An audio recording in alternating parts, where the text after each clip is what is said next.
Hello everyone, मैं हूँ स्वाति। कैसे हैं आप सब? फरवरी का महीना आ गया है और बसंत पंचमी के आते ही हम लोग को मौसम में बदलाव दिखाई देने लगता है। तो कुछ ऐसा ही हम लोग के यहाँ भी टेम्परेचर चेंज हो गया है। डे टेम्परेचर 24 डिग्री 25 डिग्री तक जा रहा है और बिल्कुल आइडियल टाइम है कि हम अपने बोगनविला पे, बल्कि और भी अपने सारे फ्लावरिंग प्लांट्स पे अब कुछ ऐसी चीज़ें करें जो वह आने वाले वेदर के लिए फुल फ्लावरिंग आपको अच्छी दे पाए। तो देखिए, ये मेरी बोगनविला की हालत थी। ये वीडियो है 15 जनवरी का। तो कुछ ऐसा हाल था मेरा बोगनविला का। इस बार हम लोग के यहाँ बहुत ज़्यादा ठंड तो नहीं पड़ी है। फिर 15 जनवरी के बाद से ही वेदर चेंज हो गया था, टेम्परेचर्स राइज होने स्टार्ट हो गए थे। तो बोगनविला भी डॉर्मेंसी से उठ गया था और ग्रोथ स्टार्ट हो गई थी। आप देख सकते हैं मेरे प्लांट में भी फाइन ग्रोथ स्टार्ट हो गई है। तो अब हमको क्या करना है, अपने बोगनविला की सॉफ्ट प्रूनिंग, जो भी आउट ऑफ शेप स्टेम्स हैं उनको निकाल देना है। हार्ड प्रूनिंग अभी नहीं करनी है। हार्ड प्रूनिंग अगर आप मेरे पुराने वीडियोस फॉलो कर रहे हैं तो वो हमें मानसून के टाइम करनी होती है। इस समय हमको सिर्फ सॉफ्ट प्रूनिंग करनी है। जो आउटर टिप्स है बोगनविला की वो हटा देना है। नीचे से अगर आपका प्लांट कुछ भी डी शेप हो रहा है, जैसे ये ब्रांचेस हो रही हैं, तो इनको हटा देना है। कोशिश करिए, अगर आप अपने घर में बोगनविला को एक ट्री शेप या एक भरी हुई शेप में रखना चाहते हैं तो नीचे की स्टेम को थोड़ा खाली रखिए, नीट रखिए। तो देखिए, ट्रिमिंग के बाद मेरा बोगनविला कुछ इस तरह से दिखाई दे रहा है। आप देख सकते हैं कितना पुराना और मैच्योर्ड प्लांट है। और इतनी ब्रांचेस आपको इसलिए दिख रही हैं क्योंकि मैंने इतने सालों से इसकी रेगुलर ट्रिमिंग और प्रूनिंग करी है। जब ये मेरे पास आया था तो बहुत छोटा और सिंगल 1-2 ब्रांचेस का प्लांट था। इसमें भी देखिए, अभी कुछ 1-2 ड्राई ब्रांचेस हैं जिनको मैं हटाए दे रही हूँ। नीचे कुछ टेढ़ी ब्रांचेस हैं, उनको मैं हटाए दे रही हूँ, जिससे कि पूरा एक लुक बोनसाई का और नीट लुक आए। अब हमको जितनी भी वीड्स वगैरह अपने मिट्टी में ग्रो हुई है, क्योंकि सर्दी में हम लोग ज़्यादातर थोड़ा सा अपने प्लांट्स को, बोगनविला के प्लांट्स को नेग्लेक्ट कर देते हैं, तो वीड्स आ जाती हैं। उन सबको हमें हटा देना है, इनकी गुड़ाई कर देनी है। आप देख सकते हैं ऊपर भी मेरे बोगनविला में रूट्स दिखाई देने लग गई हैं। तो रूट्स ऊपर दिखाने का मतलब है कि अब बोगनविला को रिपोर्टिंग की ज़रूरत है। मेरे को अपने प्लांट्स को रिपोर्ट किए 2 से 3 साल हो गए हैं, तो इस साल तो मुझे इसी मंथ में रिपोर्ट ज़रूर करना है। आप देख सकते हैं ये ऊपर रूट्स आ गई हैं। यही रूट सारा वाटर न्यूट्रिशन ले लेती हैं, तो प्लांट के ग्रोथ को डिस्टर्ब करती हैं।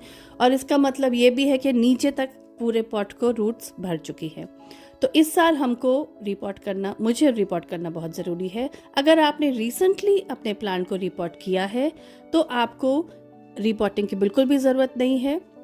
आपको ऊपर की मिट्टी हटानी है और उसमें ऊपर से आपको अच्छी तरह से फर्टिलाइज़र देना है, जो मैं आगे आपको अपने वीडियो में बताऊंगी।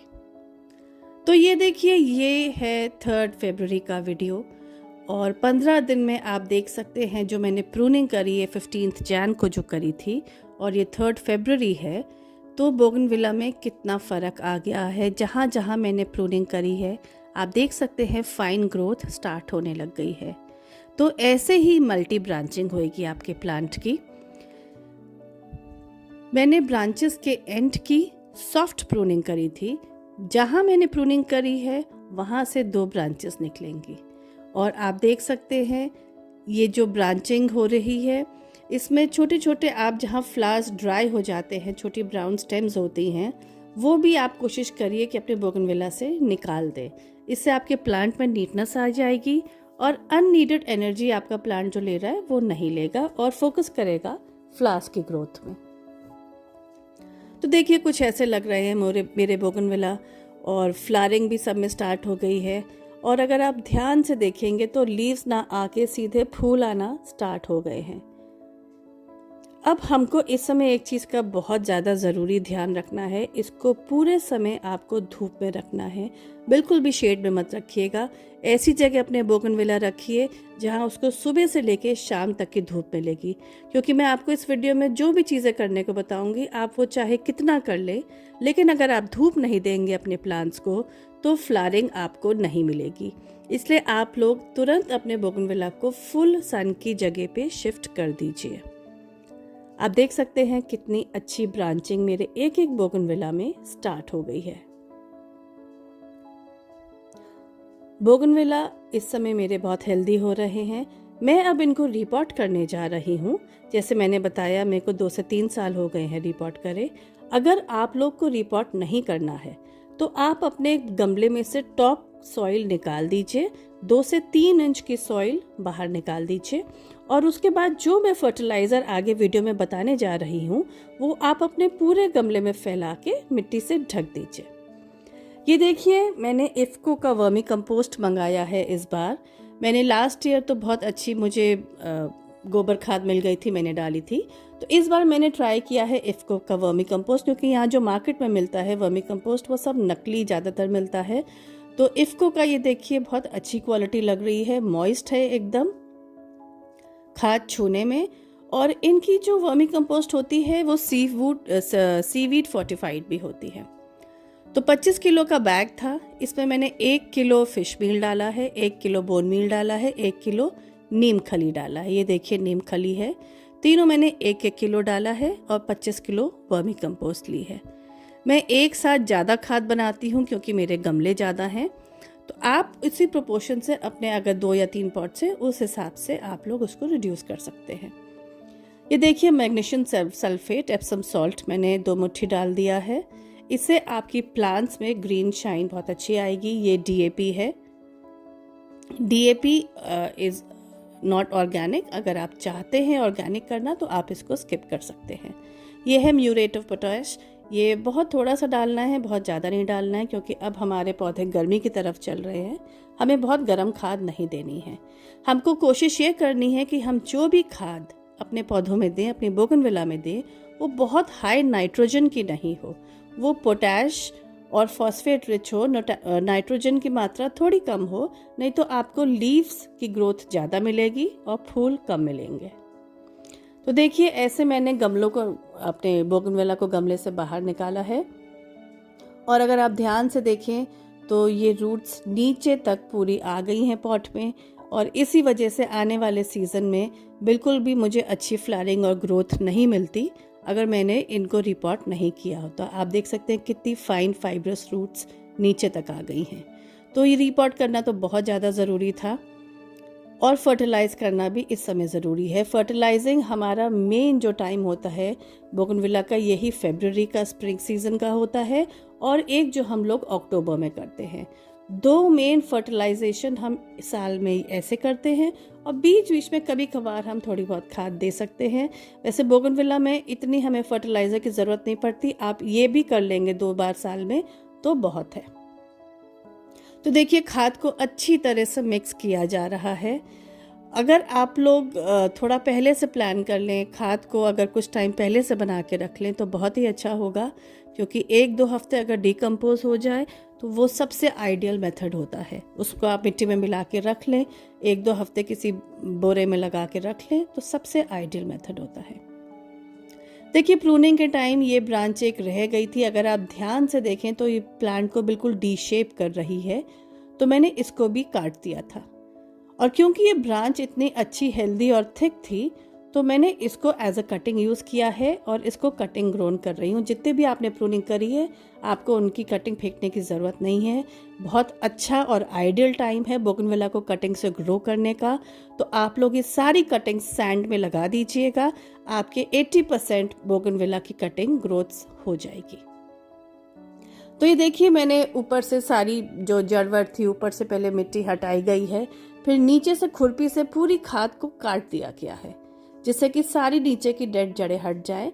और जो ऊपर साइड से हम लोग हटा रहे हैं ये हम खुरपी से नहीं काटेंगे, क्योंकि ये फीडर रूट्स है।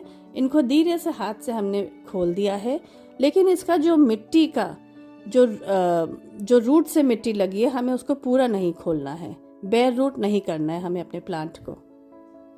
और एक झलक देखिए मेरे विंटर गार्डन की, जिसमें अब सारे फूल आ गए हैं। इससे पहले मैंने एक वीडियो डाला है जनवरी विंटर गार्डन टूर का, अगर आप लोग इंटरेस्टेड हैं तो वो भी ज़रूर देखिएगा। उसमें मैंने अपने सर्दी के फूल सब कवर करे हैं। तो सारे देखिए पौधे बाहर निकल गए हैं गमलों से, सबकी जड़ें काट दी गई हैं, साइड से भी जड़ें काट गई हैं। जो मिट्टी इस गमले से निकली है मैंने इसी मिट्टी को साफ कर दिया है, क्योंकि ये मिट्टी अच्छी है, मैंने लास्ट ईयर इसमें बहुत अच्छी क्वांटिटी में गोबर खाद बोन मील मिलाई थी। तो अभी मिट्टी मेरी फर्टाइल है, मैं बदल नहीं रही हूँ।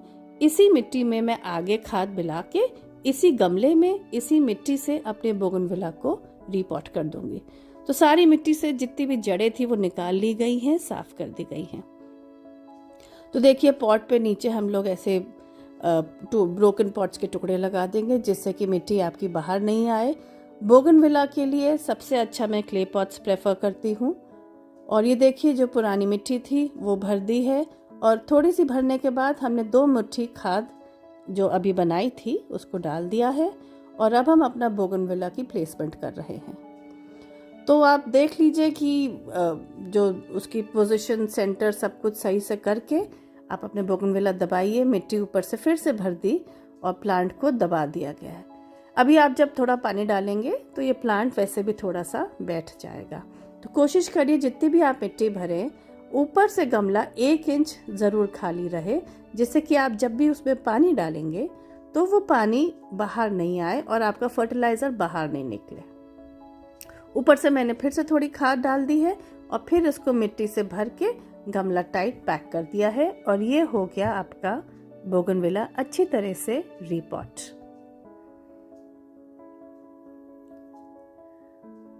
तो ऐसे ही मैंने सारे गमले रीपॉट करे हैं। और ये देखिए एक बोगनविला का बोनसाई भी है मेरे पास, 2 बोनसाइज हैं।